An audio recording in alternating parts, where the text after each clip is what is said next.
seeing the same every video.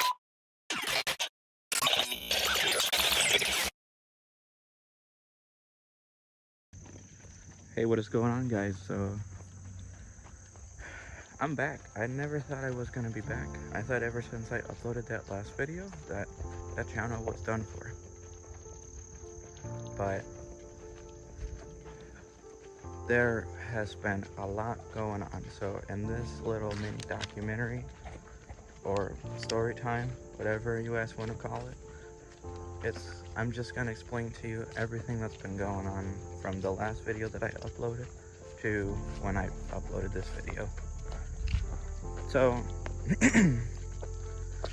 the reason why I stopped uploading was because I didn't think that, you know, you guys were enjoying the videos, or it was gonna even explode, or if it was even gonna get anywhere. And so you know, behind the scenes, I've been just doing a lot of stuff, and I didn't think that the saltwater tank was gonna thrive. And you know, you guys will hear it later on. So the first thing that went on was I went through, I was looking at the little 40 gallon, and you know, after that upload, I started buying more and more fish, and those fish were thriving, and I had just learned more. I talked to buddies of mine, and I had gotten into the realms of the saltwater world and talked to people there, talked to workers at pet stores, and got a better understanding of saltwater. So I just bought more and more fish, and ever since that, then the first event that went through was a swap. So the last tank that you remember was a 40 gallon saltwater.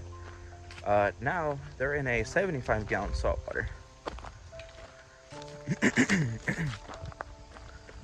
And when I swapped to it, I had a very bad outbreak of ick. All the fish had got wiped except for 3. The striped damsel and 2 of the green chromies. And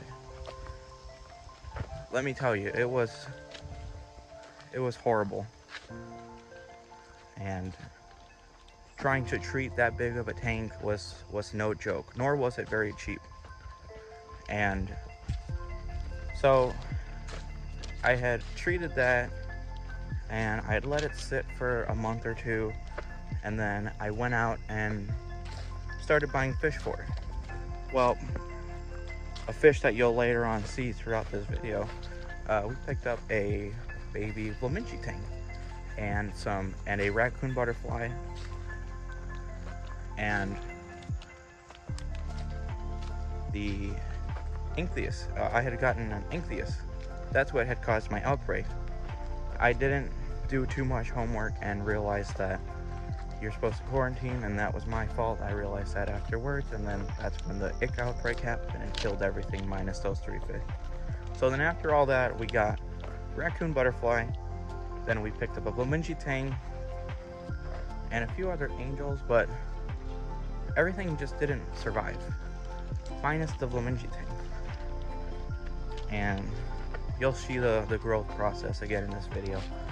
And ever since that,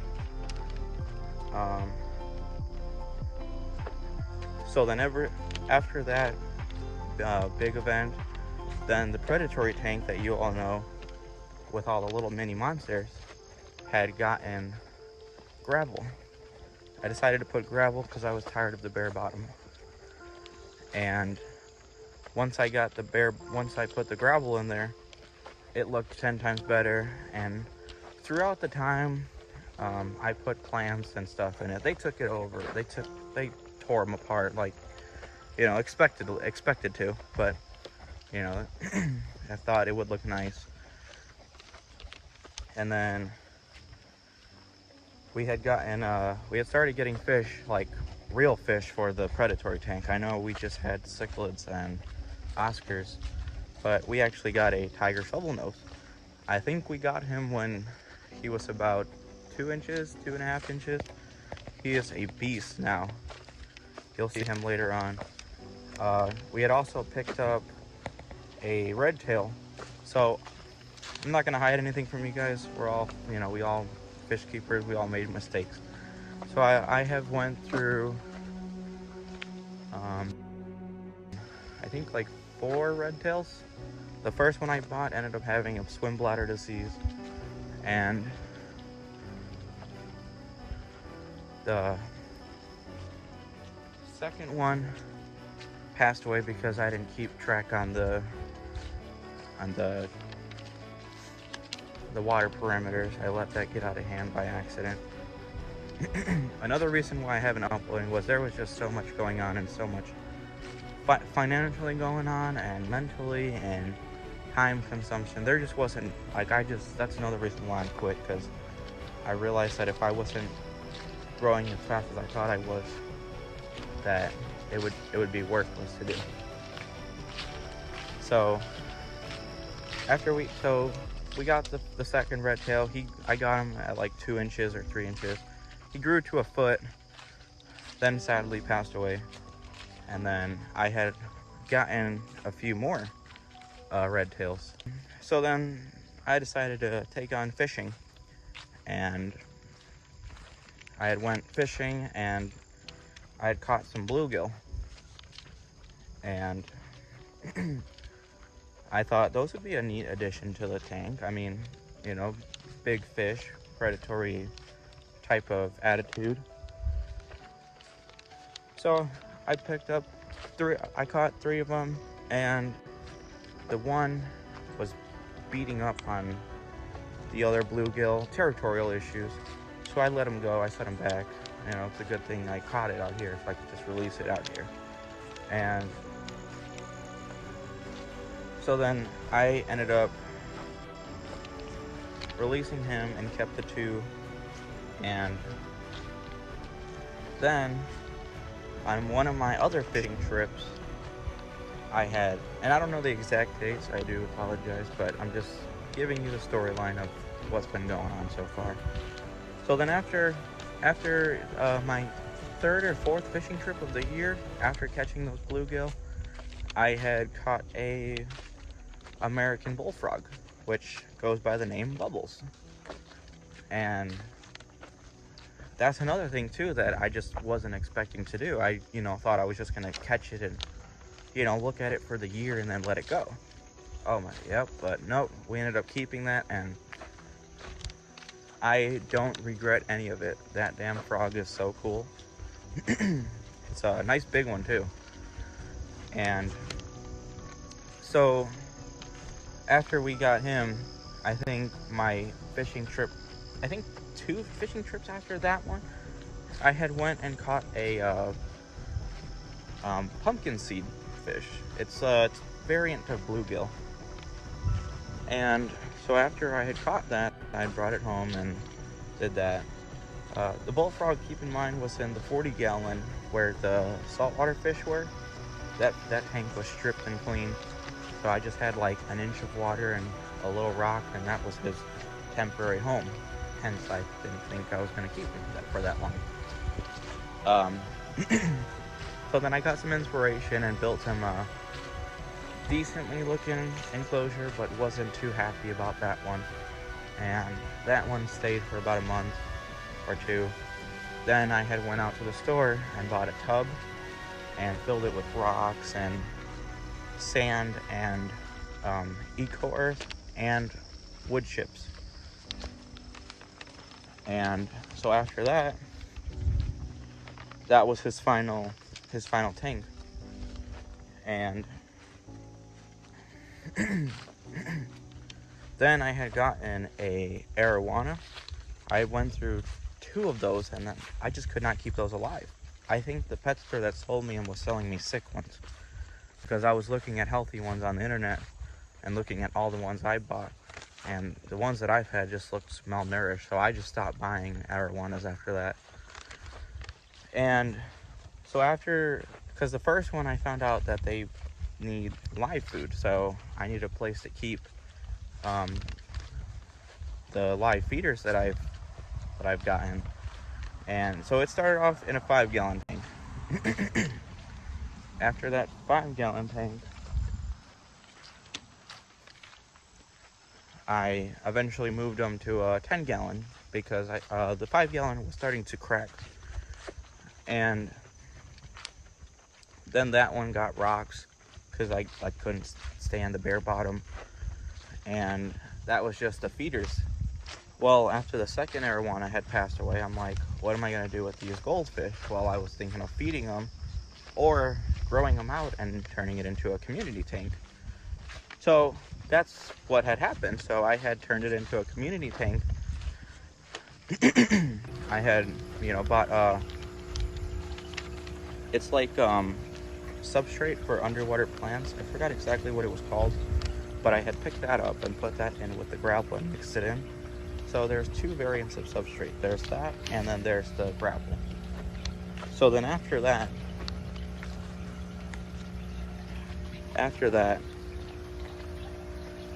I had just started buying little small fish like tetras and guppies and some barbs and, just little community fish. There was a rainbow fish one time and an angelfish, and I just bought a bunch of random community fish. Well, then I had gotten an iridescent shark, but the problem is they don't sell them big, and at this point the predatory fish are pretty nice sizes. So the size of iridescent shark that they had sold was about like an inch. So I picked that up and put it with the fish. There was gold, it lived with them. And then it sat there. Well, I quarantined it because it had ick for like a week. It didn't have ick, but it was with fish that had ick. And so I cleaned it, I treated him and everything, and then I put him in with the fish. And so he lived there for a while. Then I had gotten a divider for the tank, because then after that I had picked up some peacock bass. So the same with the red tails. I had went through I think 3 of them. The first 2 that I bought, only one survived out of the batch, and then I bought him a second one because I wanted multiple of them, and that didn't make it either. So the third one the second one from the original batch is still kicking. Let's knock on wood real quick. But yeah, so then I bought the divider for that. Tank was getting cramped, upgraded it to a 20-gallon long. So it was slowly turning into a grow out tank. So all the little fish had ended up getting eaten, and they were just disappearing. So I'm assuming they got picked off by other things. Bought a bala shark. That one also did not make it much longer. Not sure why, but he just didn't kick it. And then excuse me. And then so after I'd upgraded the tank, I had bought in another iridescent shark, but this one was the regular variant. The first one was an albino, and they both, it grew, they lived and everything. But then one day, again, fish keeper, you don't know, you don't know everything, and beginners just, you learn stuff the hard way. It jumped out, and when I came home, by the time I came to my house from my job, it was dead. So I tried reviving it because it was still wet and moist, but it was not coming back to life. So fast forward, I'd bought a top for it, and everything was just doing good.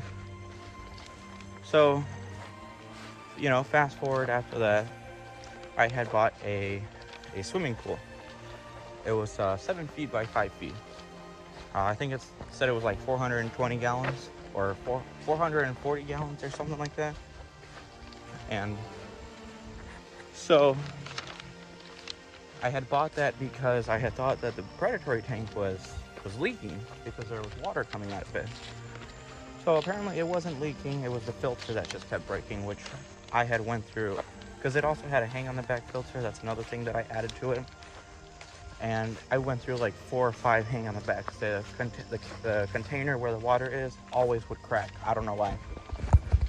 But so then I bought it and I had to do some rearranging in my office / room, and I moved stuff around, moved the predatory tank a little bit, and got it set up. Had a buddy come and help me, and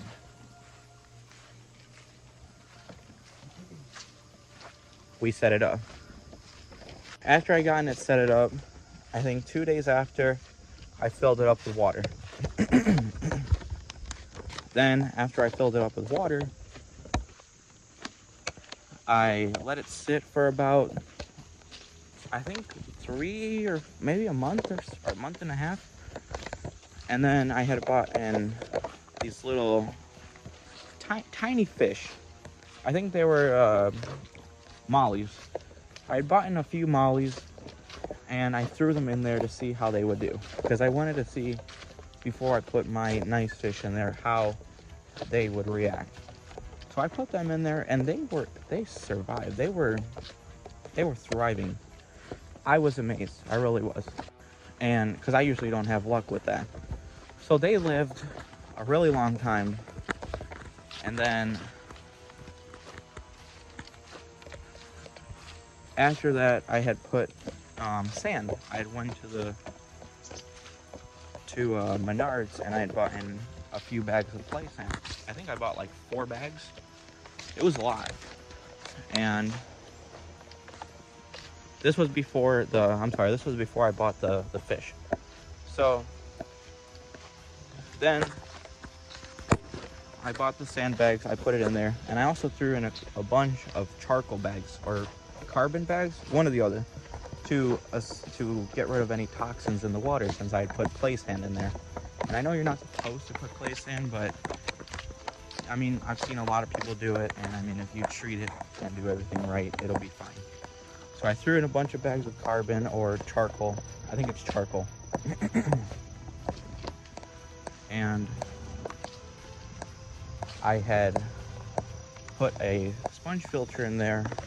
I think it was rated for like a 40 gallon, but just to get some circulation in there.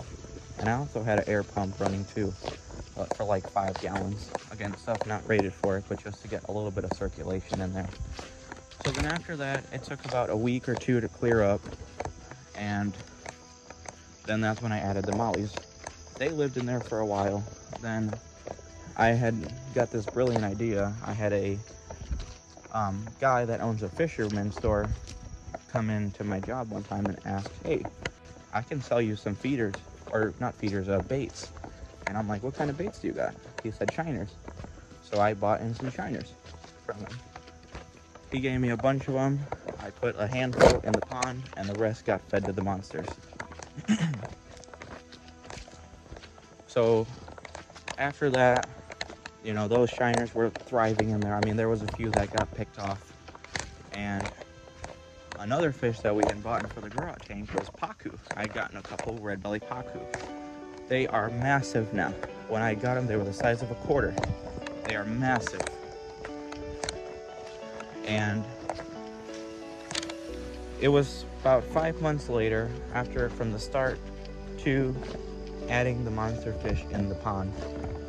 And so before, I think 2 weeks before I had added the fish, I had bought in a sponge filter for 200, and no,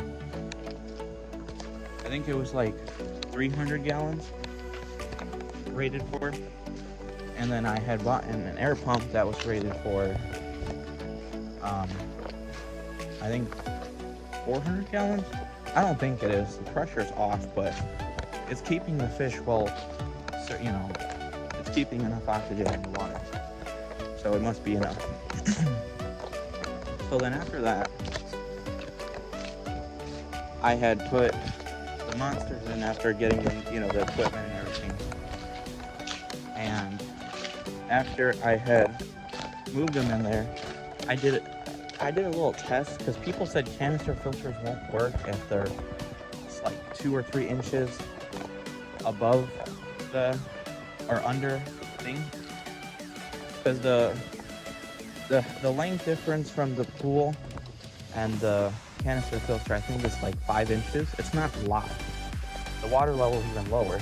I think the like 2 or 3 inches.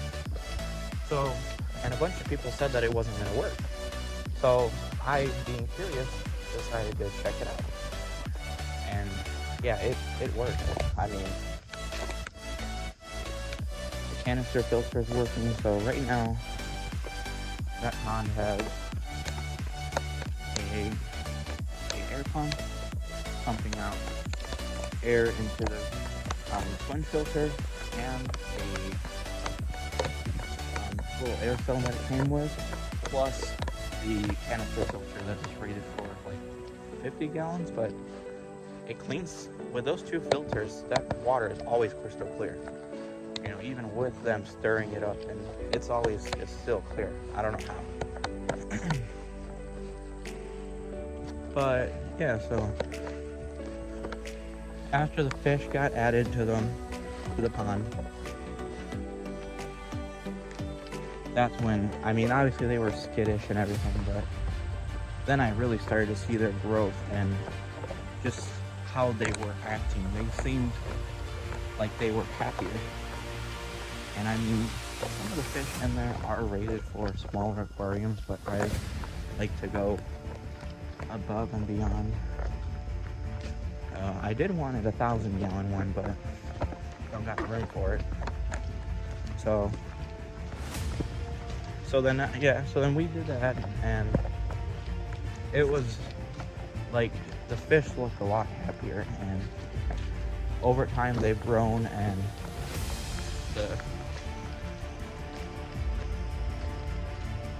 it's just like they seem better. That's pretty much everything that's happened in the past 2 years from now. We do have another crazy project that's coming up. Somebody's at my house. We do have another crazy project coming up. It's on delay also because of personal stuff that's going around, but I should be able to post more on this channel and everything. So we are working on an ecosystem. It's gonna be mid-size scale, so the tank that the predatory fish were in, that's what I'm gonna do for that. And then, so I'll just I'll show like a picture of it, how it's at right now. But pretty much, spoiler alert, we've gotten nearly everything for the bottom layer. I'm just waiting on soil and some charcoal, and then we'll be good. But yeah, I mean, I know this was a super long video and a lot of me talking, so that's hence the reason why I'm putting in clips. But if you stayed along this long and watched all the way to the end, I greatly do appreciate it. I really do. I can't, stand listening to myself talk. But yeah, I mean, I hope this clarifies, everything. If you guys were even wondering if I'm still alive, yes, I'm still alive. And if you would like to see more movie videos like this one, I mean, drop comments, So let me know what you'd like to see, what project happen next, and Jacob is gone. Have a good one.